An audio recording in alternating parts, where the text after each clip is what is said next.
एक नेवले ने बताया, बुढ़ापे में माँ बाप को खुश रखना चाहते हो तो ये 5 गलती मत करो। नमस्कार दोस्तों, स्वागत है आप सबका हमारे चैनल रिया टून्स में। अगर आप एक सच्चे सनातनी हैं और भगवान भोलेनाथ में विश्वास रखते हैं तो वीडियो को लाइक करें और हमारे चैनल रिया टून्स को सब्सक्राइब करें। आज की जो कहानी है वो बड़ा ही मोटिवेशनल और ज्ञानवर्धक है, इसलिए इस कहानी को पूरा सुने, क्योंकि गरुड़ पुराण में कहा गया है कि जो कथा बीच में छोड़ी जाती है वो पाप का कारण बनती है। तो चलिए शुरू करते हैं आज की यह प्यारी सी कहानी। बुढ़ापे में माता पिता की खुशी केवल पैसे या सुविधाओं पर निर्भर नहीं करती, बल्कि यह उनके प्रति सम्मान, समय और प्यार पर निर्भर होती है। अक्सर बच्चे अपने जीवन की व्यस्तताओं में इतने उलझ जाते हैं कि उन्हें एहसास ही नहीं होता कि वे अपने माता पिता को अनजाने में दुख पहुंचा रहे हैं। यह कहानी एक ऐसे ही परिवार की है जहां माता पिता ने अपने बच्चों के लिए सब कुछ किया, लेकिन जब वे बूढ़े हुए तो उन्हें वही प्यार और सम्मान वापस नहीं मिला। यह कहानी बताएगी कि कैसे छोटी छोटी बातें माता पिता को खुश रख सकती हैं और कौन सी गलतियां उन्हें दुखी कर सकती हैं। शहर के एक बड़े घर में रमेश और सुमित्रा अपने बेटे, बहू और पोते के साथ रहते थे। रमेश जी एक सरकारी स्कूल में प्रधानाध्यापक थे और सुमित्रा एक गृहिणी। उन्होंने अपने बेटे अमित को अच्छी शिक्षा दी, उसे बड़े कॉलेज में पढ़ाया, उसकी शादी करवाई और जब वह एक बड़ी कंपनी में अच्छी नौकरी करने लगा तो उसे अपने साथ रखने के लिए अपना पुश्तैनी गांव का घर छोड़कर शहर आ गए। शुरुआती दिनों में सब कुछ ठीक था। अमित और उसकी पत्नी रीमा दोनों नौकरी करते थे। सुबह जल्दी निकलते और देर शाम घर आते। धीरे धीरे रमेश जी और सुमित्रा को लगने लगा कि उनके दिन काटने मुश्किल हो रहे हैं। शहर की भागदौड़ भरी जिंदगी में उनके लिए कोई नहीं था। उनका पोता अंशुल स्कूल और ट्यूशन में व्यस्त रहता, बहू बेटे को समय नहीं मिल पाता। एक दिन सुबह सुबह रमेश जी अखबार पढ़ रहे थे, तभी सुमित्रा ने कहा, आजकल घर में पहले जैसी रौनक नहीं रही ना। रमेश जी ने चश्मा हटाया और गहरी सांस लेते हुए बोले, बच्चे अपने अपने जीवन में व्यस्त हो गए हैं, हमें खुद को खुश रखना सीखना होगा। सुमित्रा ने धीरे से कहा, पर हमें भी तो किसी की जरूरत होती है ना, दिन भर अकेले बैठे रहते हैं। कभी अमित से बात करने की कोशिश करती हूँ तो वह बिजी कहकर टाल देता है। रीमा तो जैसे हमें देखती ही नहीं, और अंशुल, वह तो बस मोबाइल में खोया रहता है। रमेश जी चुपचाप सुमित्रा की बातें सुनते रहे। वे जानते थे कि उनकी पत्नी गलत नहीं कह रही। सच में उनके अपने ही घर में वे मेहमानों की तरह महसूस कर रहे थे। पहले गांव में जब भी कोई त्योहार आता तो पूरा घर एक साथ बैठता, मिलकर हंसी मजाक होता, लेकिन अब त्योहार भी बस औपचारिकता बन गए थे। एक दिन अमित ने घर में डाइनिंग टेबल पर बैठकर कहा, पापा, मम्मी, अब आप दोनों को कुछ नया सोचना चाहिए। दिन भर घर में अकेले बैठे रहना अच्छा नहीं। कोई क्लब ज्वाइन कर लो या फिर पार्क में जाया करो। रमेश जी ने हल्की मुस्कान के साथ कहा, बेटा, तुम्हारे पास हमारे लिए समय नहीं है, ये हम समझ सकते हैं, लेकिन तुम्हारी जिम्मेदारी सिर्फ यह कह देने से खत्म नहीं हो जाती कि हम अपना समय कहीं और बिताएं। अमित कुछ नहीं बोला और मोबाइल में व्यस्त हो गया। सुमित्रा ने उसकी प्लेट में रोटी परोसी, लेकिन अमित बिना देखे ही खाना खाता रहा। रीमा तो पहले से ही अपने लैपटॉप में व्यस्त थी। रमेश जी और सुमित्रा ने एक दूसरे को देखा और उनकी आंखों में दर्द साफ झलक रहा था। यह वही बेटा था जिसके लिए उन्होंने अपना सब कुछ छोड़ दिया था, और अब वह उनके लिए एक पल भी निकालने को तैयार नहीं था। रमेश जी और सुमित्रा का जीवन धीरे धीरे एकरसता में बदल गया था। सुबह का नाश्ता, अखबार पढ़ना, थोड़ी देर टीवी देखना और फिर शाम को पार्क में जाकर कुछ लोगों से मिलना, यही उनकी दिनचर्या बन गई थी। घर में रहते हुए भी वे खुद को अजनबी महसूस करने लगे थे। पहले जहां अमित उनसे हर छोटी बड़ी बात पर सलाह लिया करता था, अब वह बस जरूरत पड़ने पर ही बात करता। रीमा तो पूरी तरह अपने काम और दोस्तों में व्यस्त रहती थी। रमेश जी और सुमित्रा को लगने लगा कि अब उन्हें अपनी दुनिया खुद ही बनानी होगी। एक दिन पार्क में घूमते हुए रमेश जी की मुलाकात एक बुजुर्ग व्यक्ति किशोर बाबू से हुई। वे भी अपने बेटे बहू के साथ रहते थे और उनकी स्थिति भी कुछ हद तक रमेश जी जैसी ही थी। धीरे धीरे दोनों की दोस्ती गहरी होने लगी। एक दिन किशोर बाबू बोले, रमेश भाई, हमें अपने बच्चों से कोई शिकायत नहीं करनी चाहिए, वे अपनी दुनिया में मस्त हैं, हमें अपनी दुनिया खुद बनानी होगी। रमेश जी ने सहमति में सिर हिलाया और बोले, बात तो सही कह रहे हैं, पर यह भी तो सच है कि हमने उन्हें अपने जीवन के सबसे अच्छे साल दिए हैं। क्या हम इतना भी डिजर्व नहीं करते कि वे हमारे साथ थोड़ा समय बिताएं? किशोर बाबू ने मुस्कुराते हुए कहा, बिल्कुल सही, लेकिन हमें यह भी समझना होगा कि अब समय बदल गया है, हमें खुद को उनके अनुसार ढालना होगा। अगर वे हमें समय नहीं देते तो हम खुद को किसी और चीज में व्यस्त कर सकते हैं। रमेश जी को किशोर बाबू की बात सही लगी। उसी दिन उन्होंने ठान लिया कि वे अपनी दुनिया खुद बनाएंगे और खुद को सिर्फ अमित और वीमा तक सीमित नहीं रखेंगे। सुमित्रा भी अब खुद को व्यस्त रखना चाहती थी। उन्होंने अपनी पुरानी रुचियों को फिर से अपनाने का फैसला किया। वे सिलाई कढ़ाई बहुत अच्छे से जानती थीं, तो उन्होंने कॉलोनी में एक छोटे सिलाई क्लास की शुरुआत कर दी। धीरे धीरे उनके पास कुछ महिलाएं और युवा लड़कियां सीखने आने लगी। एक दिन जब रीमा ऑफिस से लौटी तो उसने देखा कि घर में कुछ महिलाएं बैठी हुई थीं और सुमित्रा उन्हें सिलाई सिखा रही थी। रीमा को यह अच्छा नहीं लगा। उसने तुरंत अमित से कहा, तुम्हारी माँ अब अपने हिसाब से जीने लगी है, मुझे यह सब पसंद नहीं, घर का माहौल बिगड़ जाएगा। अमित ने सुमित्रा से बात करने की कोशिश की। माँ, आपको यह सब करने की क्या जरूरत है, आराम से रहिए ना। सुमित्रा ने शांत स्वर में कहा, बेटा जब तुम और वीमा दोनों अपने काम में व्यस्त रहते हो तो मैं क्या करूं, दिन भर खाली बैठकर तुम्हारा इंतजार करूं। अमित को समझ नहीं आया कि क्या कहे, लेकिन उसे यह एहसास हो गया कि अब उसके माता पिता ने अपनी जिंदगी जीने का फैसला कर लिया है। इधर रमेश जी और किशोर बाबू ने मिलकर कॉलोनी के बाकी बुजुर्गों के लिए एक क्लब बनाने का फैसला किया। उन्होंने इसे सुखद संध्या क्लब नाम दिया। इसमें वे रोजाना कुछ समय बिताते, हंसी मजाक करते, कभी कभी किसी पुराने गाने पर गुनगुनाते और अपने पुराने दिनों की बातें करते। इस क्लब में धीरे धीरे और बुजुर्ग जुड़ने लगे। कॉलोनी में सभी को यह पहल बहुत पसंद आई, लेकिन अमित और रीमा को यह सब व्यर्थ लगने लगा। एक दिन रीमा ने अमित से कहा, अब तो तुम्हारे पापा भी अपनी दुनिया में मस्त रहने लगे हैं, लगता है उन्हें अब हमारी कोई जरूरत ही नहीं। अमित को यह बात चुभ गई। वह तुरंत रमेश जी के पास गया और गुस्से में बोला, पापा आपको यह सब करने की क्या जरूरत है, आप और माँ अब इस उम्र में क्लब चलाएंगे। रमेश जी ने मुस्कुराते हुए कहा, बेटा जब तुम अपने दोस्तों के साथ समय बिता सकते हो तो क्या हम अपने दोस्तों के साथ समय नहीं बिता सकते। अमित को इस सवाल का कोई जवाब नहीं मिला। उसने पहली बार महसूस किया कि उसके माता पिता की भी अपनी एक दुनिया हो सकती है। घर में सबसे ज्यादा बदलाव अंशुल के नजरिए में आया। वह अब अपने दादा दादी को पहले से ज्यादा ध्यान से देखने लगा था। उसने महसूस किया कि उसके दादा दादी भी खुश रहना चाहते हैं, लेकिन उन्हें अपने ही घर में उपेक्षित महसूस होता है। एक दिन स्कूल में उसके टीचर ने परिवार के महत्व पर एक निबंध लिखने को कहा। अंशुल ने अपने दादा दादी के बारे में लिखा और यह भी बताया कि कैसे उन्होंने खुद को खुश रखने के लिए नई राहें खोजी है। जब वह घर लौटा तो उसने अपने दादा दादी को गले लगाते हुए कहा, दादी मैं भी आपसे सिलाई सीखूंगा, और दादू आपके क्लब में बच्चों के लिए भी कुछ होगा। रमेश जी और सुमित्रा दोनों भावुक हो गए। पहली बार उन्हें लगा कि शायद अब चीजें बदल सकती हैं। अंशुल का अपनी दादी से सिलाई सीखने का फैसला और दादाजी के क्लब में दिलचस्पी दिखाना रमेश जी और सुमित्रा के लिए एक नई उम्मीद की किरण थी। पहली बार उन्हें लगा कि इस घर में कोई तो है जो उनकी भावनाओं को समझ रहा है। अंशुल जब पहली बार अपनी दादी के पास बैठा तो सुमित्रा को हंसी आ गई। बेटा लड़के भी सिलाई सीखते हैं क्या? अंशुल ने मुस्कुराते हुए कहा, क्यों नहीं। टीचर ने बताया कि पुराने समय में बड़े बड़े राजा भी कढ़ाई करना जानते थे। सुमित्रा को यह सुनकर अच्छा लगा। उसने धीरे धीरे अंशुल को धागा डालना सिखाया।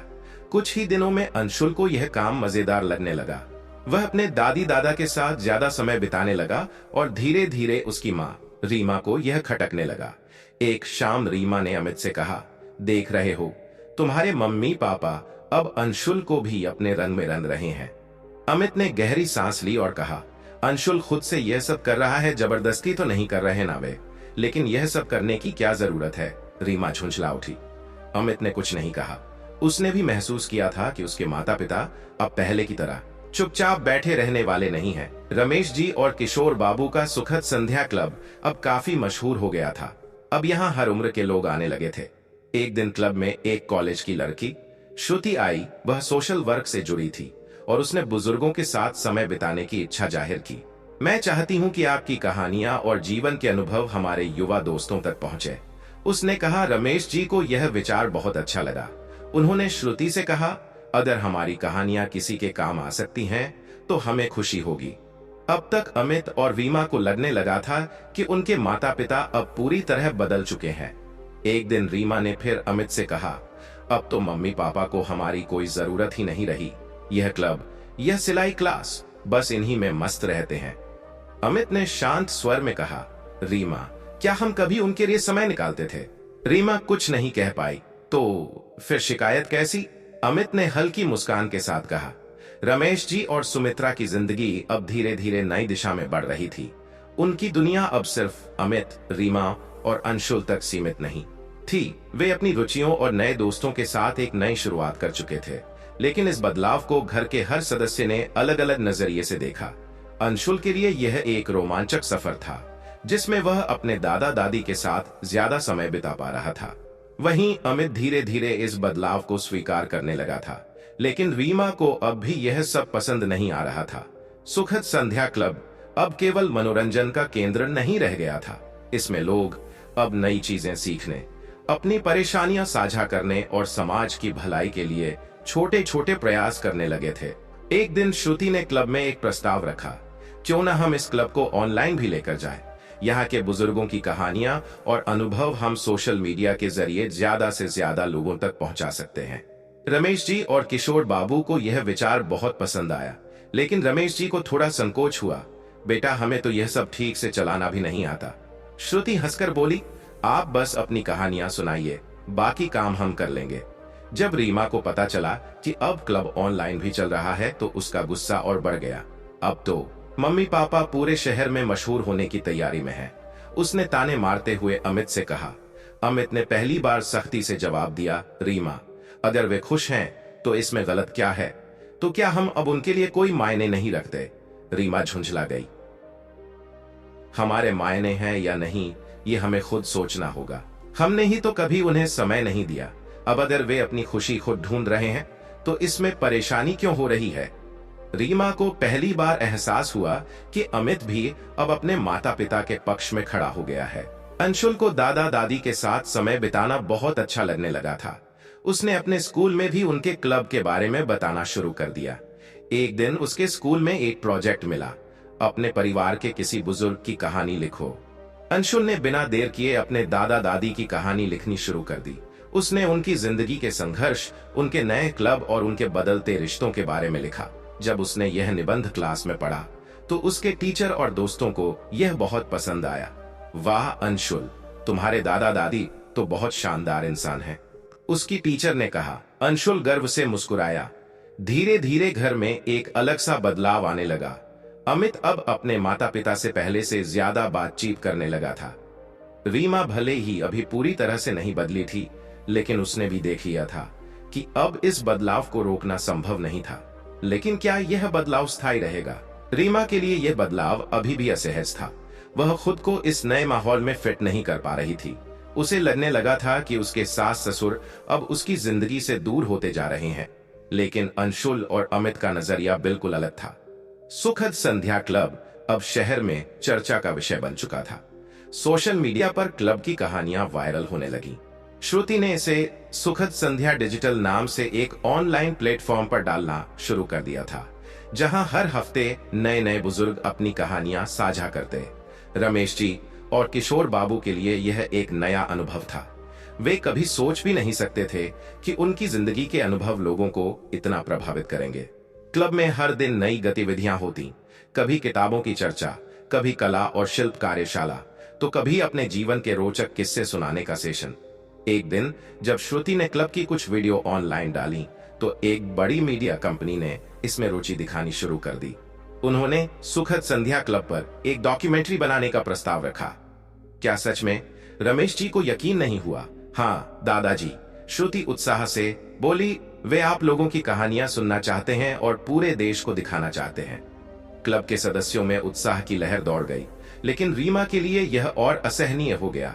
रीमा और अमित के बीच इस विषय पर लगातार बहस होने लगी। अमित, मैं समझ नहीं पा रही कि यह सब आखिर कब तक चलेगा। क्या मतलब? मतलब यह कि अब मम्मी पापा के पास हमारे लिए समय ही नहीं है। पहले वे सिर्फ घर की चार दीवारी में ही थे, लेकिन अब तो सोशल मीडिया और कैमरों की दुनिया में चले गए हैं।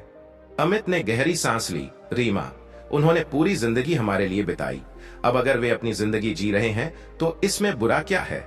लेकिन हम उनका परिवार है परिवार हैं, लेकिन क्या हमने कभी उनकी भावनाओं को समझने की कोशिश की? रीमा निरुत्तर हो गई। वह अमित की बातें सुनकर परेशान थी, लेकिन उसे यह भी समझ आ रहा था कि वह कुछ हद तक गलत थी। अंशुल अब अपने दादा दादी के साथ ज्यादा समय बिताने लगा था।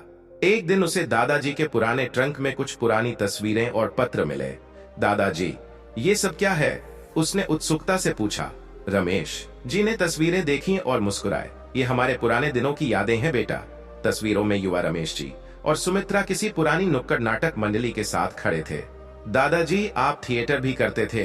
हाँ बेटा, कॉलेज के दिनों में यह हमारा जुनून था, लेकिन नौकरी और परिवार की जिम्मेदारियों में सब छूट गया। अंशुल के मन में एक विचार आया, तो क्यों ना हम इसे फिर से शुरू करें। रमेश जी हंस पड़े। अब इस उम्र में क्यों नहीं? सुखद संध्या क्लब के मंच पर एक नाटक किया जाए। दादी के सिलाई ग्रुप की महिलाएं कॉस्ट्यूम बनाएंगी और क्लब के बाकी सदस्य अभिनय करेंगे। क्लब के बाकी बुजुर्गों को यह विचार बहुत पसंद आया। जल्द ही सबने मिलकर एक स्क्रिप्ट तैयार की। जब रीमा को यह पता चला तो उसका गुस्सा और बढ़ गया। अब नाटक भी करेंगे, मतलब घर की कोई चिंता ही नहीं। अमित ने उसे समझाने की कोशिश की। रीमा, बस एक बार आकर देख लो, हो सकता है तुम्हें भी अच्छा लगे। लेकिन रीमा ने साफ मना कर दिया। शहर के एक छोटे से हॉल में सुखद संध्या क्लब के सदस्यों ने अपनी पहली प्रस्तुति दी। यह एक हल्की फुल्की कॉमेडी थी जो बुजुर्गों की जिंदगी की परेशानियों और उनकी उम्मीदों को दर्शाती थी। हॉल खचाखच भरा हुआ था। नाटक के अंत में तालियों की गूंज से हॉल गूंज उठा। रमेश जी और बाकी बुजुर्गों की आंखों में खुशी और गर्व के आंसू थे।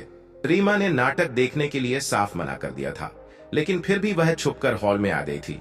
जब उसने अपने सास ससुर को स्टेज पर देखा तो उसका दिल पसीज गया। वह सोचने लगी, क्या मैं ही गलत थी? क्या सच में उन्होंने अपनी खुशी ढूंढ ली है? नाटक के बाद जब सब घर लौटे तो रीमा चुपचाप थी। अमित ने उसका हाथ पकड़कर पूछा, तुमने देखा? रीमा ने धीरे से सिर हिलाया। हाँ। तो अब भी तुम्हें लगता है कि वे गलत कर रहे हैं? रीमा ने कुछ नहीं कहा। पहली बार उसे एहसास हुआ कि शायद उसे भी अपने सास ससुर को समझने की कोशिश करनी चाहिए। अगले दिन रीमा ने पहली बार क्लब जाने की इच्छा जताई। जब वो वहां पहुंची तो सुमित्रा हैरान रह गई। अरे रीमा, तू यहाँ? रीमा ने हल्की मुस्कान दी। हाँ मम्मी, सोचा देख लूं ये क्लब आखिर है कैसा। सुमित्रा की आंखों में चमक आ गई। उसने रीमा का हाथ थाम लिया और कहा, चल मैं तुझे सब दिखाती हूँ। रीमा अब भी पूरी तरह बदली नहीं थी, लेकिन उसके मन में बदलाव की शुरुआत हो चुकी थी। रीमा पहली बार सुखद संध्या क्लब में आई थी। वहां का माहौल देखकर वह चौंक गई। उसे लगा था कि यह बस एक आम बुजुर्गों की बैठक होगी, लेकिन यहाँ हर कोई सक्रिय और खुश दिख रहा था। कोई पेंटिंग बना रहा था, कोई कविता लिख रहा था, तो कोई संगीत की धुनें छेड़ रहा था। सुमित्रा उसे घुमाते हुए कहने लगी, देख रीमा, हम यहाँ कितने खुश हैं। तू सोच रही होगी कि ये सब हमारी उम्र के हिसाब से नहीं है, लेकिन हमें अब बस अपनी जिंदगी जीनी है। रीमा ने जब रमेश जी को देखा तो वे किशोर बाबू और श्रुति के साथ क्लब के सोशल मीडिया पेज को अपडेट करने में व्यस्त थे। उनके चेहरे पर उत्साह देखकर रीमा को पहली बार समझ आया कि वे अब पहले जैसे नहीं रहे। वे खुद को ढूंढ चुके थे। अब अमित और अंशुल भी क्लब का हिस्सा बन चुके थे। अंशुल बुजुर्गों से कहानियां सुनता और उन्हें लिखने में मदद करता। अमित भी क्लब की गतिविधियों में हिस्सा लेने लगा। धीरे धीरे रीमा का मन भी क्लब में लगने लगा। उसने सुमित्रा से सिलाई सीखनी शुरू कर दी और क्लब की महिलाओं के साथ मिलकर नए डिजाइन तैयार करने लगी। अब वह खुद क्लब की बैठक में जाने लगी और अपनी राय देने लगी। एक दिन रीमा ने अमित से कहा, तुम सही कह रहे थे, मम्मी पापा को हमसे ज्यादा उनकी खुशी की जरूरत थी। अमित मुस्कुराया। हाँ रीमा, अगर हमने पहले ही उन्हें समझा होता तो शायद यह बदलाव इतना कठिन नहीं होता। सुखद संध्या क्लब अब शहर में और भी लोकप्रिय हो चुका था। शहर के अन्य वृद्धाश्रमों और बुजुर्गों के समूहों ने भी इस पहल से प्रेरित होकर अपने अपने क्लब शुरू कर दिए। मीडिया में भी इस क्लब की चर्चा होने लगी। श्रुति ने क्लब के सदस्यों के लिए एक नई योजना बनाई, एक कार्यशाला जिसमें वे युवा पीढ़ी को अपने अनुभवों से सिखाएंगे। हमने जिंदगी भर जो सीखा वो अगर नई पीढ़ी तक नहीं पहुंचा तो इसका क्या फायदा, रमेश जी ने कहा। अब हर महीने कॉलेज और स्कूलों में क्लब के बुजुर्गों की कार्यशाला आयोजित की जाने लगी। वे अपने जीवन के अनुभव, संघर्ष और सफलताओं की कहानियां बच्चों के साथ साझा करते। इस पहल से बुजुर्गों को भी नई पहचान मिली और युवा पीढ़ी को सीखने का एक नया मंच मिला। एक दिन क्लब में एक नया सेशन रखा गया, बुजुर्गों के साथ कैसे रहें। इसमें क्लब के बुजुर्गों ने 5 बड़ी गलतियों के बारे में बताया जो अक्सर बच्चे अपने माता पिता के साथ करते हैं, जिससे वे दुखी हो जाते हैं। 1. समय न देना। बच्चे बड़े होने के बाद अपने माता पिता के लिए समय नहीं निकालते। वे सोचते हैं कि माता पिता को उनकी जरूरत नहीं, लेकिन सच तो यह है कि उन्हें सिर्फ साथ चाहिए। 2. उन्हें बोझ समझना। अक्सर बच्चे यह मान लेते हैं कि बुजुर्गों की जरूरतें बेवजह की हैं और उन्हें नजरअंदाज कर देते हैं, जबकि वे भी चाहते हैं कि उनकी बात सुनी जाए और उनकी भावनाओं को समझा जाए। 3. उनकी रुचियों को अनदेखा करना। बुजुर्गों की भी अपनी रुचियां होती हैं, पढ़ना, लिखना, गाना, नाटक करना या सिलाई बुनाई, लेकिन परिवार के लोग उन्हें इनसे दूर कर देते हैं। 4. उनकी सलाह को महत्व न देना।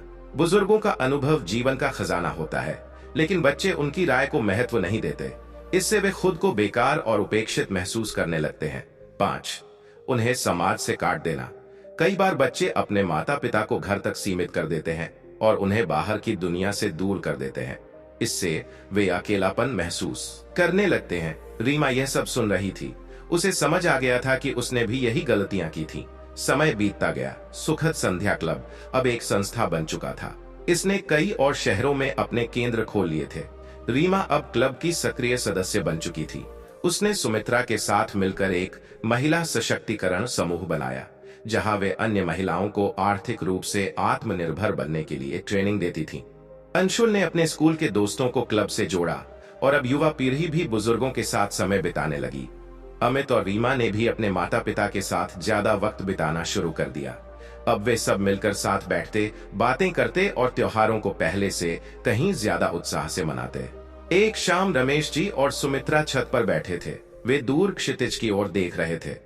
कभी सोचा था कि बुढ़ापे में इतना कुछ कर पाएंगे? सुमित्रा ने पूछा। रमेश जी मुस्कुराए। नहीं, लेकिन यह साबित हो गया कि जिंदगी कभी भी नई राहें दिखा सकती है, बस हमें उसे अपनाने के लिए तैयार रहना चाहिए।